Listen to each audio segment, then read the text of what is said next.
Welcome. Sit down, roll up, pour up, turn up and tune in. Because you're now watching the Buncher Bull Network.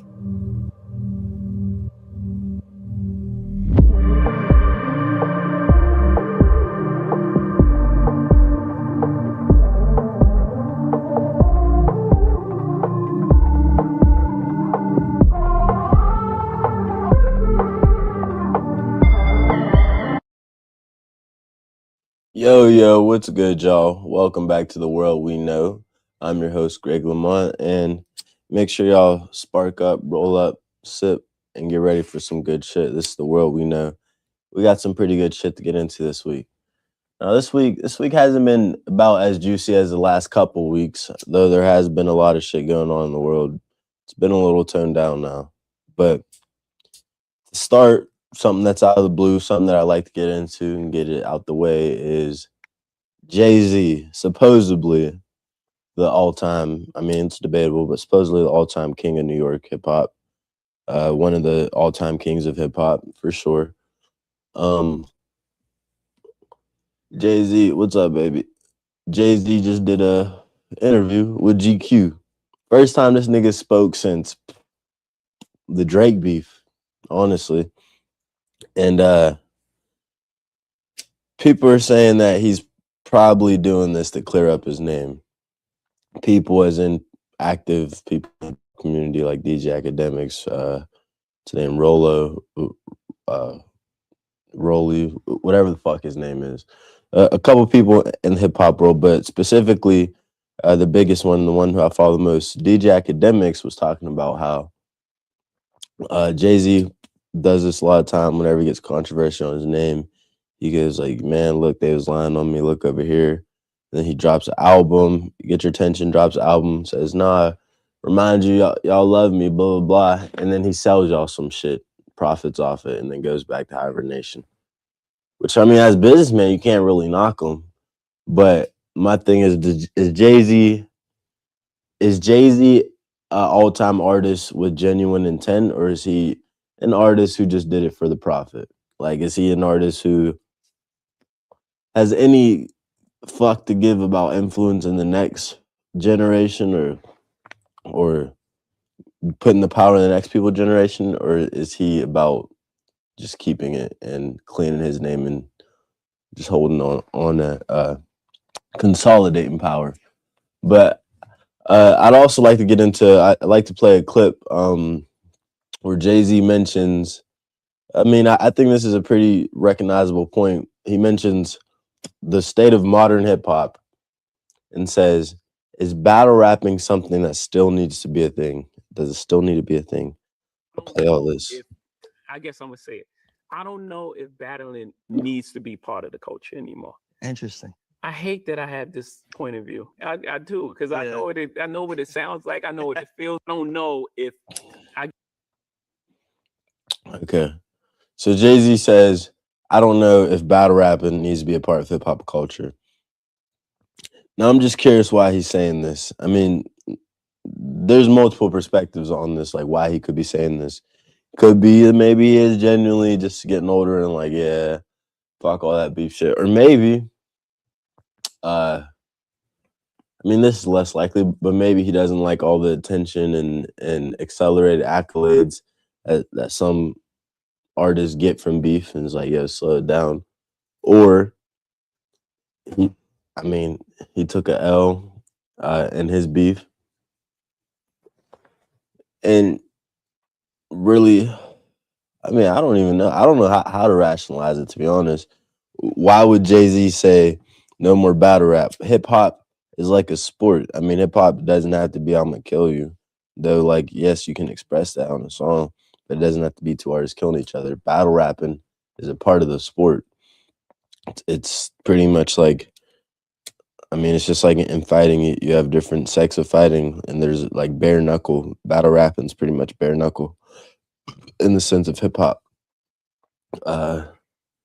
But yeah, so Jay-Z saying that there shouldn't be battle rapping. I don't know. That's debatable. I'd love to know what y'all think in the future and shit like that. But I think hip hop to stay alive has to have that because it becomes a point where that everybody just collects each other's sound and then there's no new message. And yes, violence and shit isn't good, but like you have to have some type of climax, conflict, something to follow, or otherwise the aggressive art kind of loses its bite. But yeah, there's that. Now, the next thing I want to get into is what everybody's fucking looking at that popped up on everybody's phone about 2 days ago, 3 days ago. And that's this motherfucking Drewski skit. This fucking Drewski skit, some crazy shit. I mean, he didn't say nothing crazy on it, but I'm sure y'all seen it. And I like to play through it one time on here, but I'm sure y'all have seen it. And I mean, I'm gonna say I'm surprised, but I'm not. Like, I'm definitely surprised that Drewski's talking about Erica Kirk, because what the fuck, Drewski don't touch none of that type of shit. Like, even though like it's not necessarily politics, just a widow being strange. Like, but at the same time, Drewski has made skits about Muslims. He has made skits about like Christian preachers and shit. And now here we are with this: how conservative women in America. Well, I guess it is political if you put conservative women in the title. Get on your feet.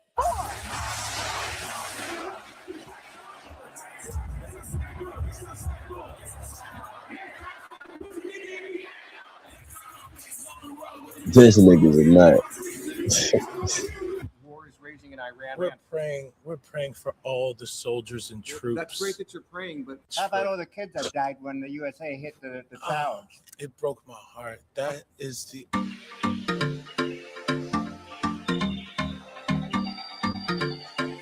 This nigga has the best fucking special effects makeup artist. I serve a righteous God. And that is why we say our prayers. And we are all his children. But when I say children, I mean like the holy, blessed Trinity, which is why I hold the Bible.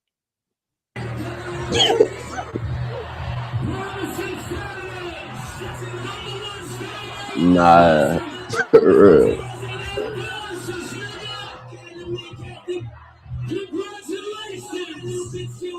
Congratulations. Thai ice matcha. And Bella will have all organic pup cup. organic. Yes, everything organic.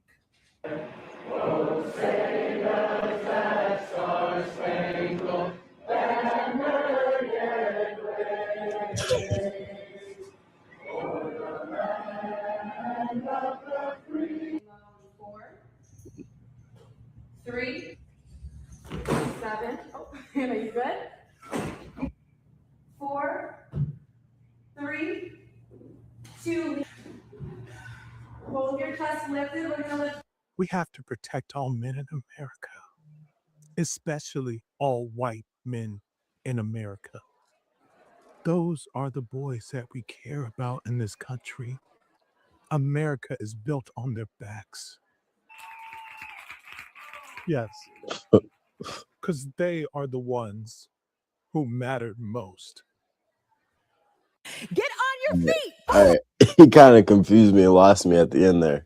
But fucking, yeah, that's Drewski's skit on Erica Kirk. I think that shit's golden. I mean, without a doubt, man. I mean, without a doubt, there's some evil in that motherfucker. There's a Jezebel in that bitch somewhere. Something like that. Whatever the fuck's possessing. Cause yeah.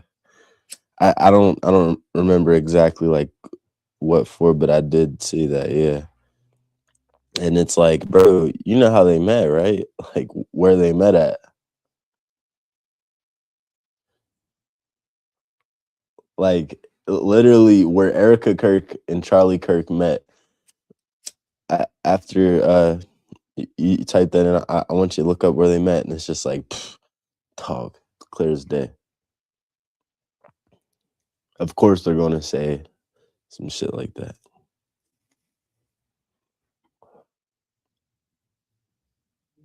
They deleted a lot of shit from the files, bro. And like, bro. Speaking of this is a good point. Yeah, is it not popping up on there? It's just saying that they have audio with her voice in it. Right. Well, I know there's a mention of her in the email, but I think it was from a model stance. But bro, like, first look up, how they met or where they met. More importantly, but yeah, if you click that might say.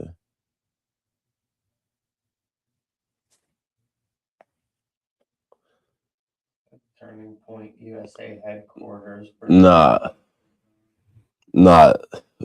Type in where and see if it'll pop up because yeah, they did reconvene for an interview, but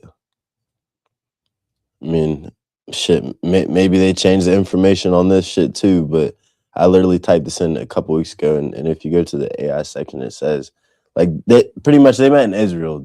Long story short, they met in Israel, and like it was either they met or their honeymoon or something like that in Israel. But and she was, I don't know, she's weird, she's sketchy. I don't have all the dots put together like a Candace Owens about her, but to me, any fucking time that your husband gets his fucking brains blown out in front of your children and in front of the world, bro, you would think that like the very least you would just go to hiding for a little bit, not run an entire fucking company and then tell the people that that She told a story about seeing Charlie while in Israel before they started dating. yeah, well that's the whenever they first met, they met in Israel. Like I don't know why it's not just saying it. If you see where it says AI mode, can you type that and see? Because sometimes whenever the AI shit doesn't pop up, that will say it. It's probably still gonna say the same shit. Near miss. Okay, whatever. Well, yeah, Drewski Charlie Kirk skit, fucking hilarious, legendary. But now let's get into some more serious shit. I'm sorry that I keep making you click these buttons, but there's one more thing that I want to show people. But first, I'll mention it. So Tucker Carlson, as a lot of people fucking know right now, is being now turned into the new wacko jacko crazy man in the media. Everybody, he's crazy. He's talking about Israel. He's crazy. Well, a day after Joe Kent resigned, Tucker Carlson brought Joe Kent on, picked him for a lot of shit, a lot of information, got answers. By the way, Joe Kent just did an interview with Sean Ryan for those interested. But Tucker Carlson does that. He does interview with Professor Zhang the next day. The day after that, he interviews an ex-Israeli interim prime minister, and he's exposing a lot of shit. Now I'm about to show y'all people the trailer to what is a new docu-series by Tucker Carlson called The BB Files. And all the shit that I would love to tell y'all and go through all the time, like how he was a part of a smuggling ring. You can fact check that. Not right now, but I'm saying people watching can fact check it and see he was a part of the smuggling ring that took our fucking pretty much the pieces for them to make the nukes that they have.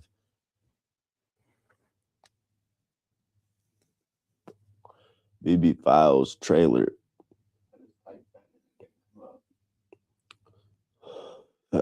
I might. What's the first one? Is that a full thing? No. All right. Wait. Tap that short that says Netanyahu went to court to stop this documentary.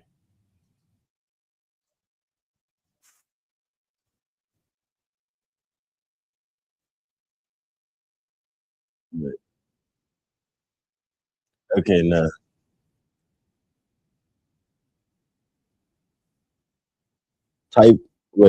Go back and type in Tucker Carlson BB Files again, and then scroll. I guess I should have prepped this one, but no, it's called BB Files. BIBI Files. Not that it makes a difference, but all right. Let's see. Scroll down just a little bit.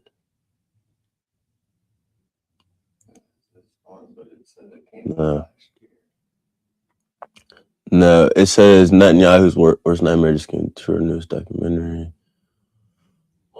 That I seen a like 1 minute. Keep going. Maybe if there's nothing, if you keep going, then you'll just have to check his page for shorts again, and hopefully this time there's something. But Well, you're looking for the BB files. It's right here in this.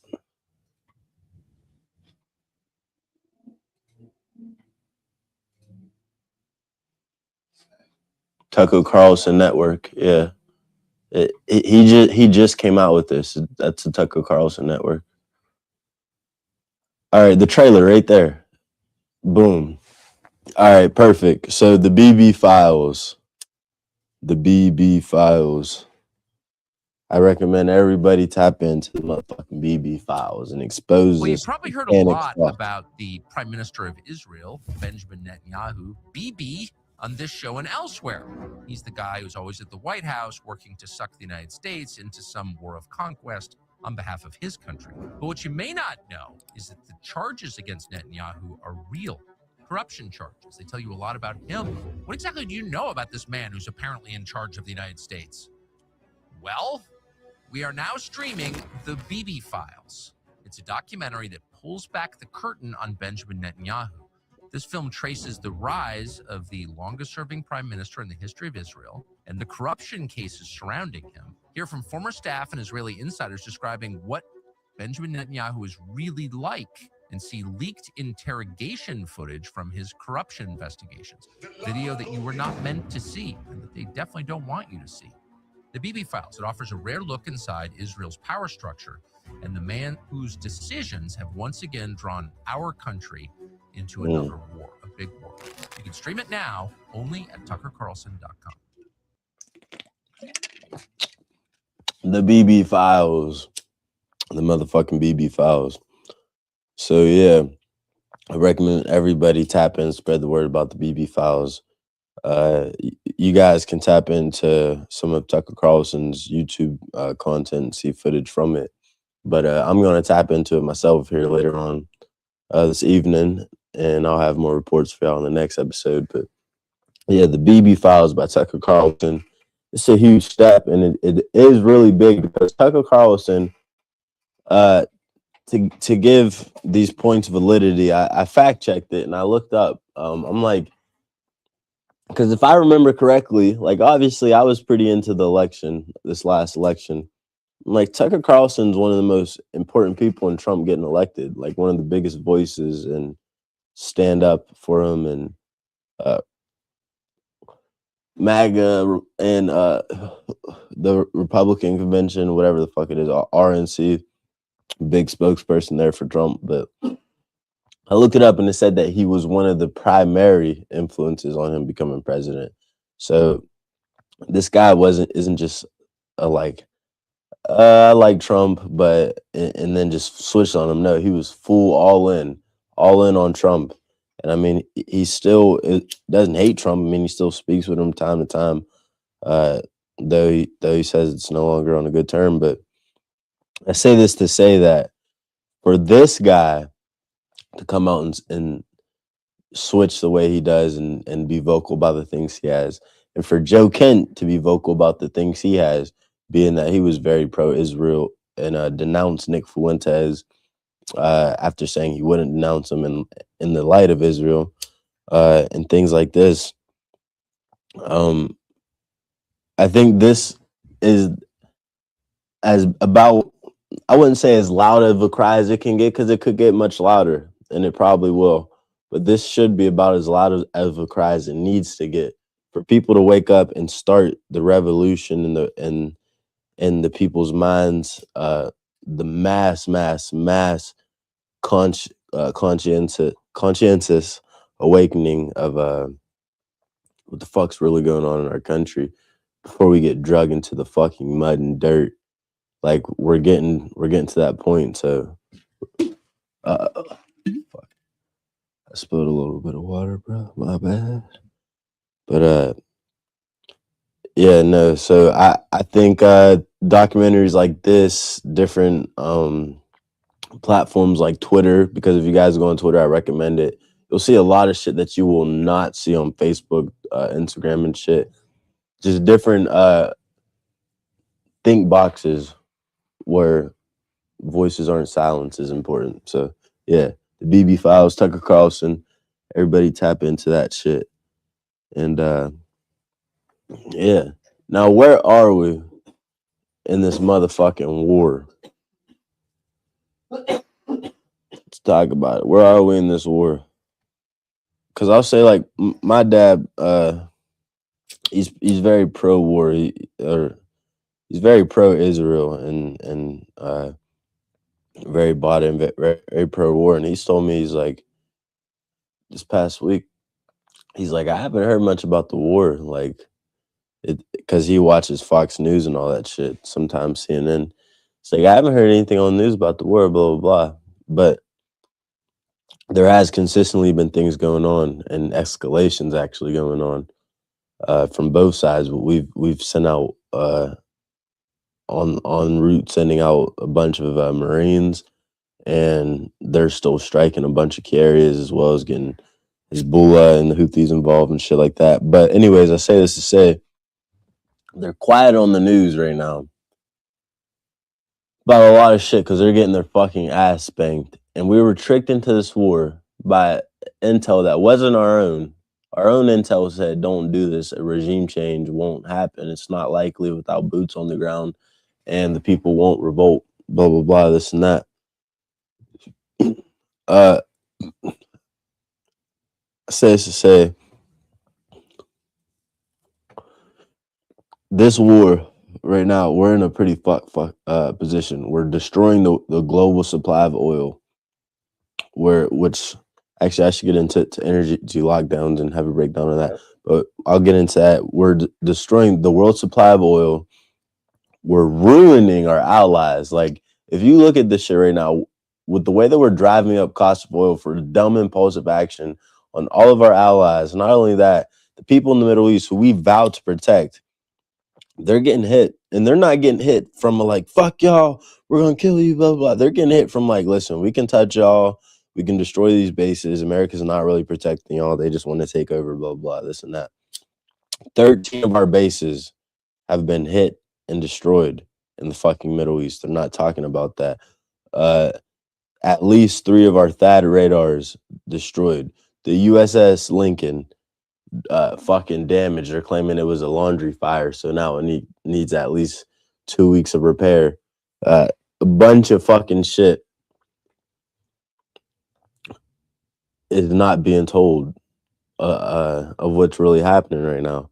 Tel Aviv's getting hit. Dimona got hit, which is Israel nuclear facility. However, we are hitting them. I'm not just saying that. So Trump, as I said last week, I believe, actually, I might not have even, I think I said it last week, but I could be incorrect. Trump announced a 48-hour notice to Iran that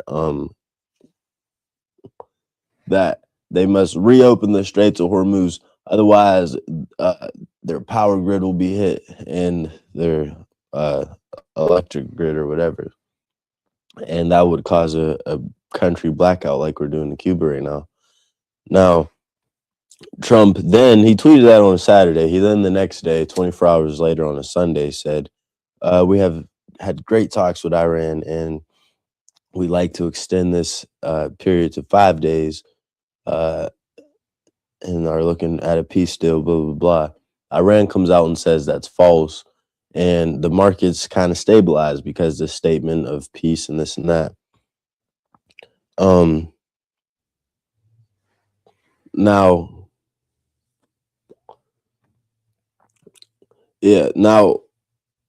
the markets aren't going to stay stable as soon as, well, here's the thing, this war is a complete loss, because even if the markets stabilize, we've hit, I know what I was getting to, even if the market stabilized, we've already hit a lot of their oil supply. While Trump announces is that we're going to wait 5 days, Israel actually hits their nuclear plants. They hit 2 nuclear plants in Iran, while Trump's saying that we're not going to hit them, we're not going to strike them. And Trump was asked by a reporter, they was like, okay, so who are you talking to from Iran? Who are you talking to about a peace deal? He says, I can't tell you because I don't want them to get killed. Now, the fact that an American president has to say that he can't tell you who he's talking to because he's afraid that Israel will kill them to destroy negotiations. That tells you where we've been at for years with these negotiations. And it's really just been self-sabotage after self-sabotage after self-sabotage. Like Obama's JCPOA had it in a good position where that Israel and the United States had full ability to monitor Iran's nuclear program, and Iran was agreed that they'd only enrich to like a level to power their country. Like they would never go nuclear enrichment level, 60% and under. Trump terminated that his first term, and since then we've only sabotaged negotiations. Like these people literally said they would give up their nuclear program. They've done everything that you can in a negotiation, but we don't want realistic shit. We want them to get rid of their ballistic missile program. And why is that? So we could take them over. Not us, but Israel. But, you know, our fingers will be dipped into that. But, yeah, the question, where are we in this war? We're 4 weeks in, and there's no end in sight right now.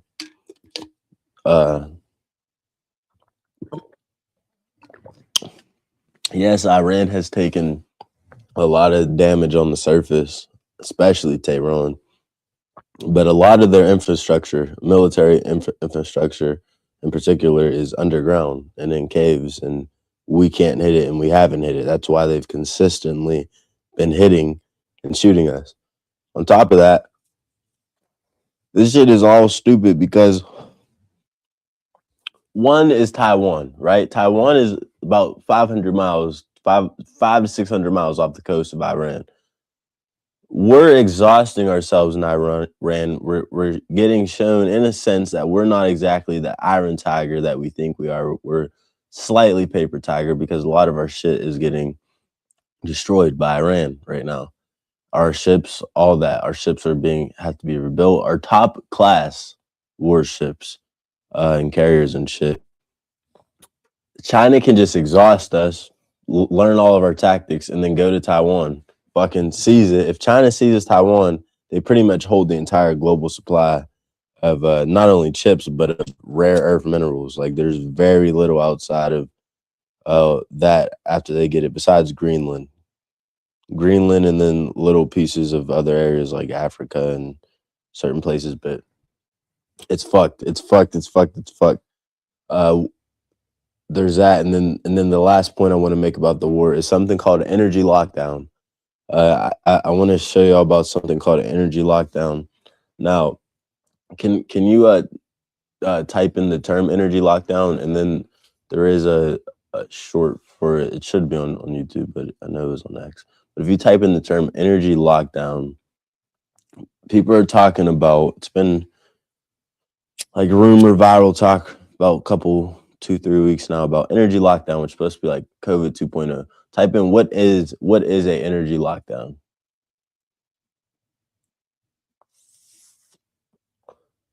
Right. It's an unofficial term, right?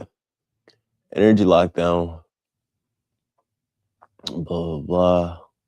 I can't really see. It says energy lockdown is a set of government imposed measures designed to reduce consumption of fuel, electricity, and gas during severe supply shortages, often driven by geopolitical conflict, such as shipping bottlenecks in the Strait of Hormuz. Unlike COVID-19 lockdowns, they are not usually complete shutdowns, but resources to manage.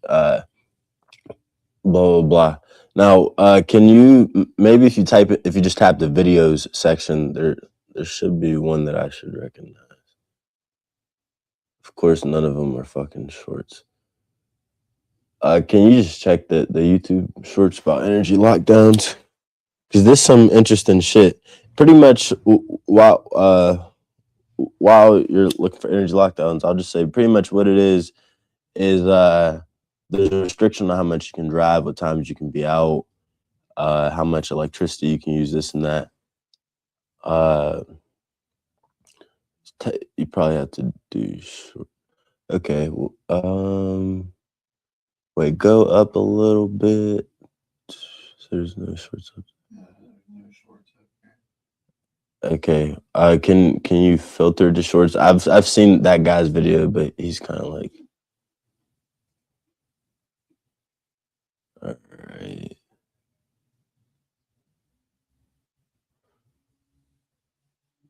Tap.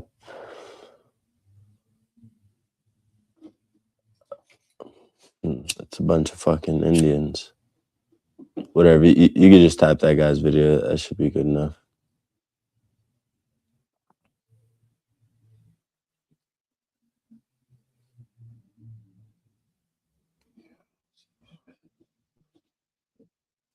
Fuck it. I watch this shit on Twitter. Maybe they don't have it so much on here, but that one guy's video will be sufficient.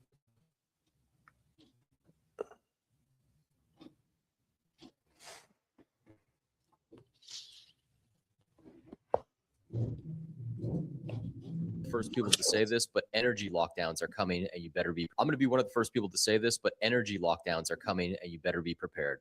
With the conflict going on in the Middle East, oil prices are already rising, and countries in Southeast Asia have even started telling their residents to start rationing their energy and electricity. Now, you have to couple that with the fact that the United States just got a warning from Iran, basically saying that if we go after their power plants, they're going to go after the ones in Europe.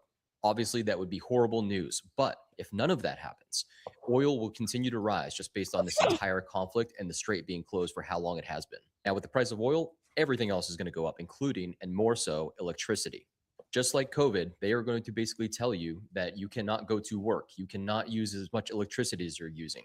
They have water bans in some places already, like California, Nevada. Hey, don't consume as much water. They're going to do the same exact thing with electricity, and they're going to monitor it and make sure that you don't use as much. Now, I don't know if you've noticed, but this year we are having some wacky weather, and this summer is predicted to be one of the hottest on record. Couple that with the fact that our energy infrastructure is totally shot. Places like Texas, we can't even go an entire winter without our electricity shut off because the grid is too tapped out. Now, with all of this going on, this is being viewed as an opportunity from the elite. They want to hollow out the middle class, and they don't care that you can't afford your energy. They want two classes, the rich and the elite, and they want the poor people. They want to make this look You like can tap off of that. Yeah, and I've been saying this. I'll just do my little explanation. So, energy lockdown. I mean, he mentioned a little bit about it. He was a little off base with it, but energy lockdown pretty much is. It's not a pandemic. It's not a fucking quarantine. It's pretty much a restriction on the energy you can use because logically, there's only so much. Like it doesn't just come out of thin air, although it could if we live by Nikola Tesla terms, but whatever. Fucking, it's a restriction on gas, oil, electricity, curfews, and pretty much like extra law enforcement. Like you're going to be told stay inside, you can't drive at this time, this and that, and who knows what the fuck is next. But realistically, if that is the majority of the world's oil, not majority, if that's the biggest single place of world oil, like 20%, and it's cut off to us, but our enemies are still buying it, and now not only that, we relieve sanctions to Iran, who we're currently attacking. We got rid of their sanctions, so now they can sell oil even cheaper to people outside of us. Like they're still selling to China, India, and Russia. Excuse me, and we relieve Russia's sanctions. It's just all fucking ass backwards. I don't know. The only thing to do for the smart way to go is pull out of this, because if we don't pull out of this, we're completely done in the Middle East, which we could already be. 13 bases destroyed. Iran told us that if we want to end this war, we need to give them $500 billion to repair what we damage, and we have to remove all of our presence in Middle East that is offensive. It can only be defensive, but we're not going to fucking bend the knee to that. So who the fuck knows what's going to happen with that? But yeah, who the fuck knows? Do we see this war being a fucking couple weeks? Like, like realistically, do we think this war is going to be done by May, June? Or do we think it's going to be a couple years? What do you think, Jesse? You think this is going to be a couple weeks, couple months, couple years? What, the war?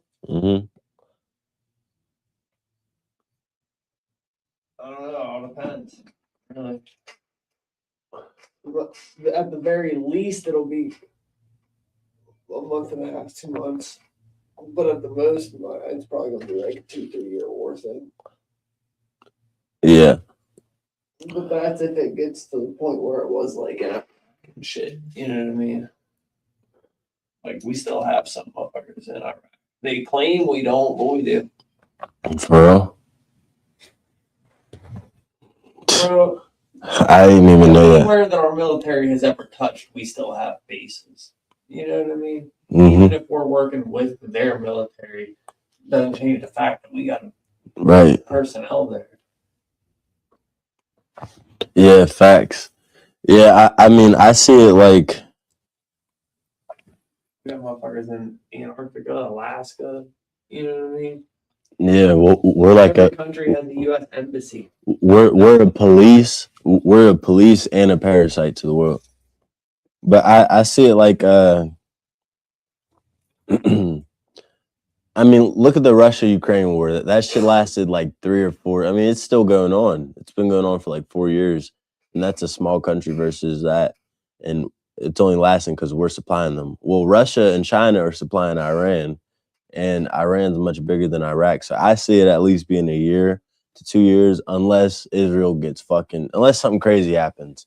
But I'm only asking the question because midterms are this year, right?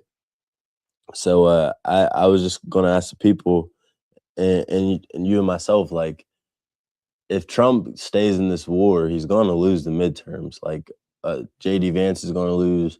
We're gonna lose all of our Republican presidents, and then do you think he's likely to get impeached, or do you think that it would all just be talk? 'Cause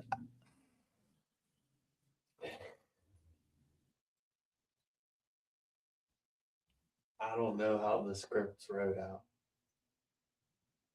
yeah, You know what I mean? I feel you. Shit. Yeah. It don't matter. Whatever it is that whoever and whatever it is that they want to happen, whoever's controlling Trump and controlling the bigger picture, it will happen. Right. I mean, whether it be they get Trump out of there to make it look like this new guy coming in is going to be the savior. Different, yeah. And here he just makes it way worse. Right. Or if they keep Trump in, like, regardless of what happens. I'm telling you, and I'm sticking to it. And you heard it from me first. I'm telling you, bro. I feel like what's going to happen. I think the Democrats they're going to win more seats. They're going to take majority.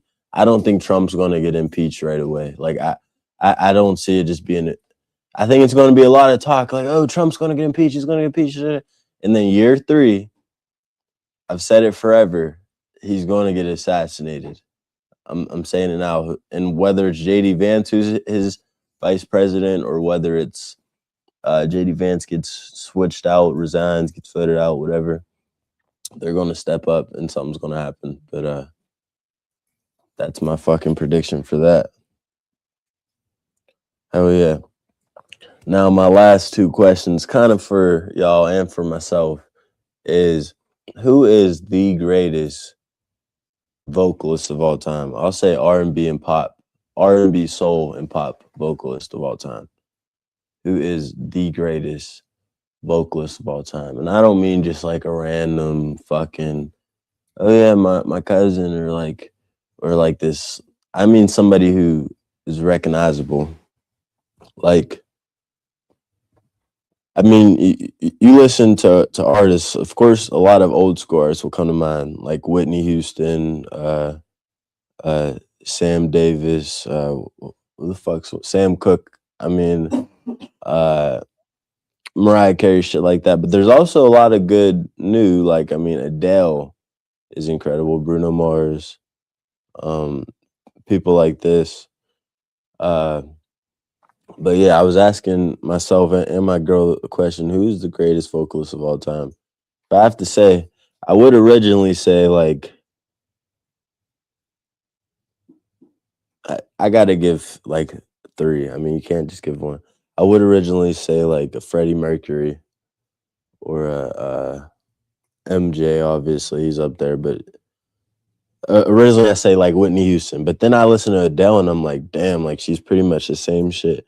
Mariah Carey's up there. But for me, I'd have to say top 3 vocalists of all time, rank them, not in any particular order, would be a Whitney Houston, Freddie Mercury, and I really want to say Adele, but can I put Adele over MJ, like vocally?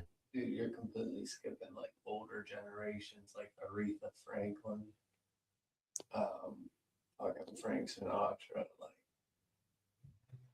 Yeah, I mean, I think Frank Sinatra. I'd have to dive deeper and deeper. I've only heard like maybe 10 Frank Sinatra songs, but I think Frank Sinatra was influential and had a good voice.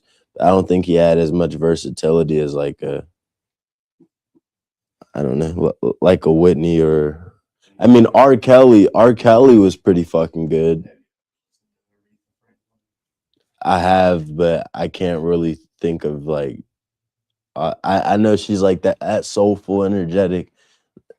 But yeah, no, Aretha Franklin. Okay, you're right. Let's go oldies. Aretha you're Franklin. talking of all time, you gotta talk of all time. Well, in my opinion, I just feel like Whitney is better than like I'm talking like not just pitch, but like how you can play with your runs and riffs and different things. Like I feel like Whitney, Freddie Mercury. I don't know. Sam Davis was really good. Elvis wasn't bad, but he didn't have much variety. Okay. All right, bet I got you. All right, and then my last question would be, who is the greatest lyricist of all time? I guess just like the other topic, I'm not as like historically versed, but I'd say for me personally, to have recorded the top 3 lyricists of all time for me would be obviously Eminem. Day to day. I mean, this is my own personal list. I'd say Eminem. Honestly, I gotta put Joyner there, and then third for me. I mean, yeah, I could say like Black Thought or Doom MF or shit like that. But I'd probably say my third would be a Joyner or a J Cole. I mean, Kendrick's mentionable, but yeah, that's it for this week of The World We Know. I'm your host, Greg Lamont. I appreciate y'all tapping in. I'll see you here next weekend. Peace.